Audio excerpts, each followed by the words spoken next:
বন্ধুরা, তোমাদের সাথে আমি একটা কথা শেয়ার করার জন্য আজকে ভিডিওটা করেছি। দেখো তোমরা, মানে কি বলবো, আমার দিদি ভাইয়ের কথা। দিদি ভাই এখন একটু বাইরে বেরিয়েছে, সেই ফাঁকে আমি ভিডিওটা করছি। তো বাইরে বেরিয়েছে কেন, দাদা ভাইও বেরিয়ে গেছে আর বাবাইও অফিসে চলে গেছে, আর সেই ফাঁকে উনি মহারানী চলে গেছে মেয়ের জন্য সাজগোজ কিনতে। তা আমিও সেই ফাঁকে ভিডিও করছি, আমিও ঠিক তালে তালে আছি।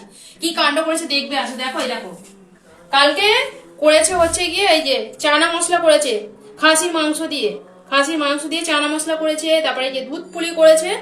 এই সব খাবারগুলো পুরো একবার ফ্রিজে রেখে দিয়েছিল সবকিছু, কিন্তু পরের দিন তো আমরা খেতে পারতাম, সকালবেলা আমরা খেতে পারতাম, কিন্তু কাউকে কিছু খেতে দেবে না। ফ্রিজে জিনিস থাকলে কিছু খেতে দেবে না, সব ফেলে দিয়েছে। এত দামি দামি খাবার, লোক পয়সা দিয়েও খেতে পারে না, কিন্তু সব খাবারগুলো দেখো কিভাবে নষ্ট করেছে।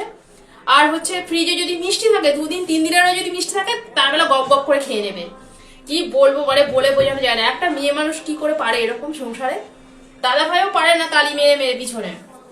তা আমি মাসিমা আপনাকে বলছি, মাসিমা আপনি একটু দেখবেন, এই যে ভিডিওটা করেছি আর এই যে দেখুন কি পরিমাণে খাবার নষ্ট করেছে। দিদিভাইকে কিন্তু বলে বলে পারি না, মানে একবারে সব যাচ্ছে তাই এক মহিলা।